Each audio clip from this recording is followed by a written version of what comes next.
Welcome back to the show, everyone. We are playing Final Fantasy VI, my favorite game of all time. I should say I'm playing it, and the Akamura is sitting beside me. Yep.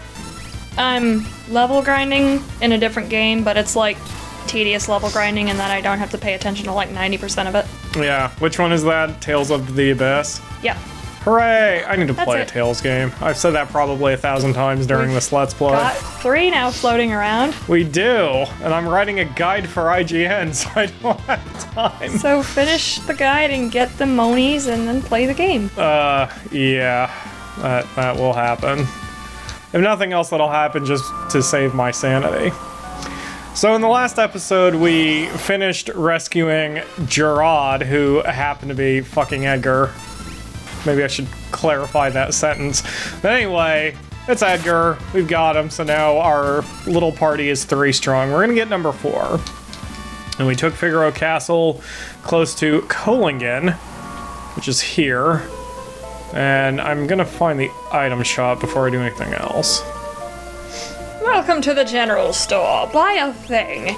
Help yourself even though it's super expensive. Yeah, I'm going to keep making that joke. We're gonna stock up on Revivifies because we're gonna need them for the next area. And meanwhile, we're gonna check this shit out. Hear that, folks? We're walking into a zombie apocalypse, apparently. We are. It's an unpleasant zombie apocalypse. Alright, so 1 diamond armor for you, 1 diamond vest for you, 1 diamond shield for you. So are there 2 characters you haven't gotten yet? Yes, there are. Okay, because I figured if you were done collecting characters, they would have just beamed Celeste over.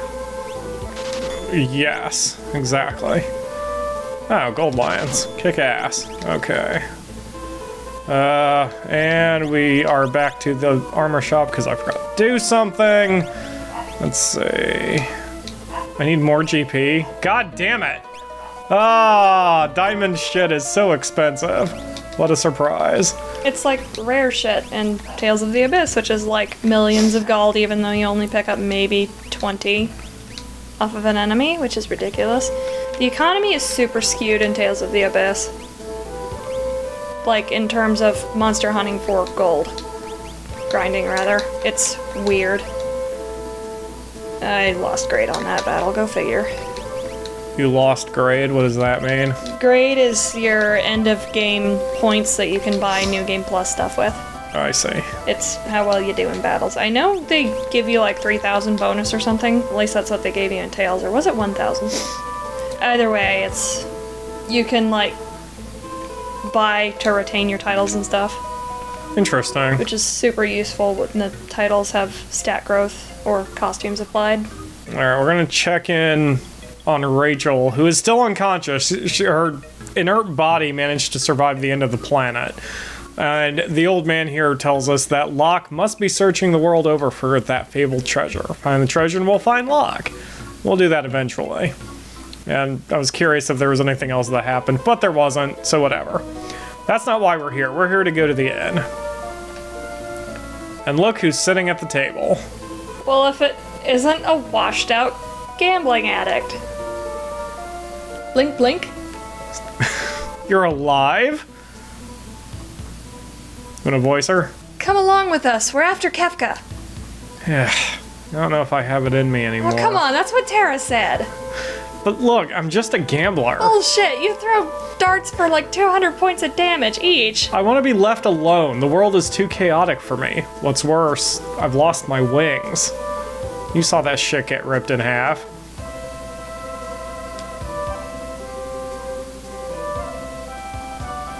But before the world collapsed, you fought with us. You fought with all your heart. You were absolutely fearless. That was then. We can never have that world back. You want to live in this world as it is? No? Then do something about it.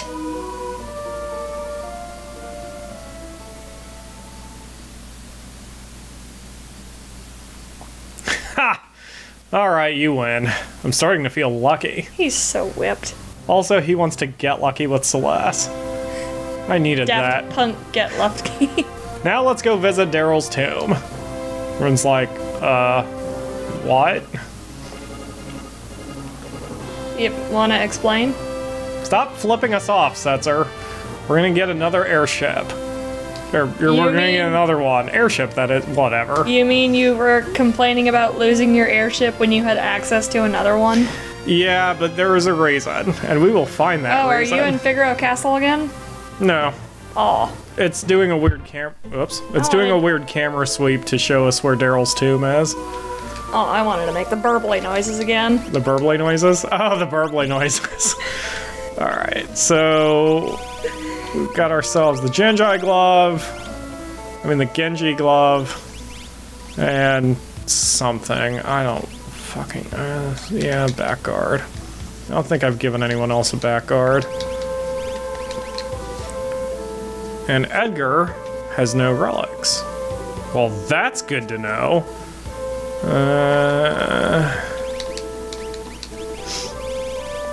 Well, I guess you can take the Dragoon boots, since you are equipped with a spear. And, oh, black belt, that's good. Okay, that's a good combination. Alright, move. Can you not? Jeez. Alright. I hate it when those NPCs get in your way. There was it a Final Fantasy? I don't think so. There was a game where if you ran into an NPC who was in your way, he would quickly step out of your way. Oh, it was Final Fantasy IV. Like, if you kept running and you were like shoving into an NPC, they'd like hurry their walk cycle a little bit. But they could still walk in your way. So that sounds nice. Unlike in Pokemon when you're fucking pinned to the goddamn wall of the goddamn Pokemon Center for hours. Exactly. Alright, so a few episodes ago I ranted and raved with a lot of profanity about the fish sequence and how annoying... Wow. Hello, 6 enemies in one go. Cousin It's decided to try a new hairstyle? Apparently. Counter. Alright. Dreamland. I'm just sitting here watching these enemies for a second because I can't remember what they do, if they do anything. Sabin just fell asleep because staying asleep forever is better than living in a reality with those things. That is true. That is one gigantic eye. Although that's my favorite color of purple. Good job, Celeste. I almost called you Terra. Alright. Nah, Terra pussed out. Terra pussed out. So I ranted about the fish sequence, and I wanted to demonstrate how this game actually does do it correctly. Because, you know, like I said, this is my favorite game of all time. I'm not blind to its flaws. But on the other hand, it does do some things correctly even when it does the same thing wrong, if that made sense. I'm sure it didn't. My point is...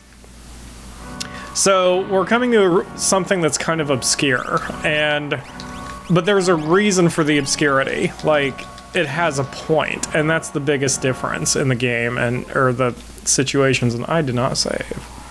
Did I? I guess I did. Whatever. Doesn't matter, I'll save again. Okay. Here we go. This person, she was your friend? Yeah. She was a piece of work. Nothing scared her. Plunk. Could be anything lurking down there, so keep your eyes peeled, including goddamn zombies. Your friend has the most badass grave ever. She really does. Okay. Turtle? Turtle. Turtle. I kind of forget how to get around here, but... Oh, hello, Mad Oscar. Also known as a Malboro in other games. Feed me Seymour. Or maybe it's not. Maybe there is another Marlboro in the... Well, okay, good job, Setzer. Yay! Setzer has... Oh, well, that was a waste of money then. I just got 2 revivifies from that. Yeah, we check the tombstone there, which opens a door to more shit. You press that button, the water level rises. This is one of those really confusing dungeons the first time you play it, and then the second time you play it, it's nothing. But yeah, Setzer is double-armed with darts that insta-kill enemies. So every time he attacks now, he has a double chance of just instantly killing his target. Oh, that is rude. It is. It's one reason why I like giving him the Genji glove. Yeah, there was something I was going to say, now I've forgotten. Oh, treasure. Received Genji helmet. I keep checking my DS periodically, and they're still at it. You have them on auto mode or whatever? Yep.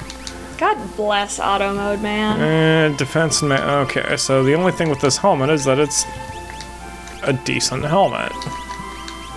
I mean, I'm losing grade, but at the same time, I don't have to sit through hours of battling. Yeah. I like the idea of auto battles. Although, I don't know. To me, it also... Well, no, I was about to say it seems cheap, but that's not... the... Uh-oh. That means those exo-rays are undead, so insta-killing them just means they heal at maximum. So, we're gonna put you on defense. Well... Yeah, it happens.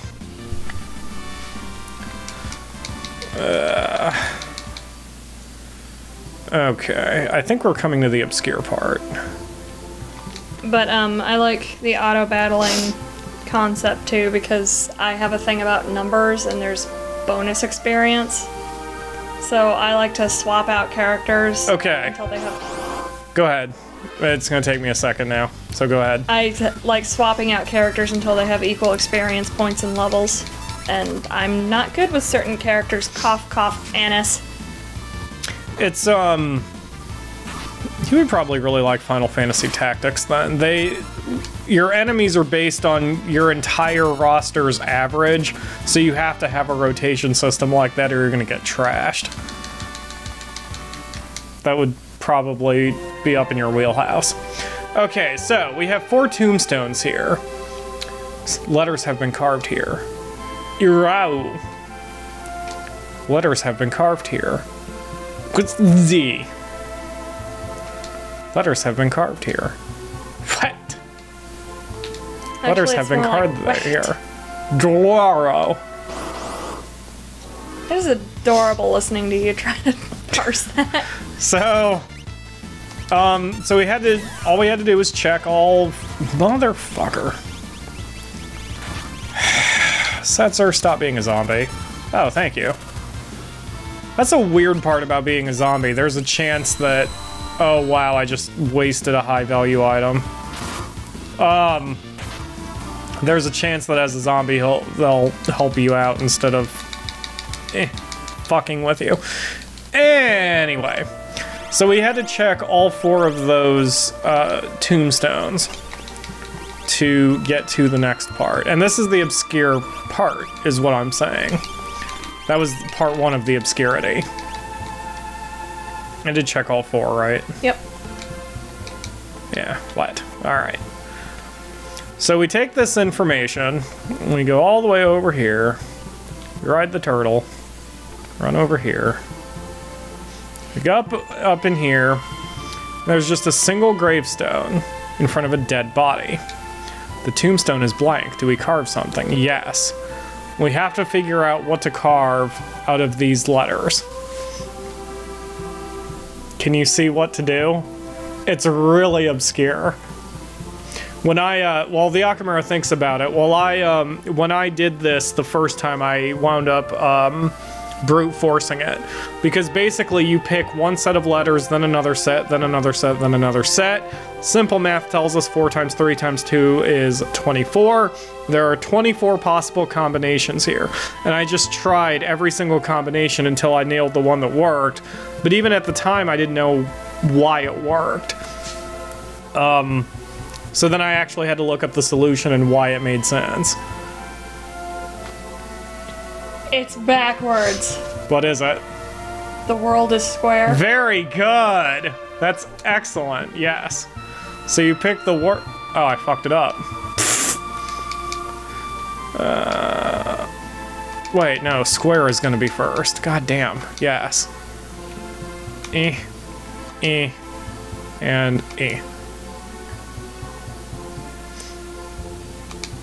Wait, what? Oh, you have to do it in order anyway? The world is square. There we go.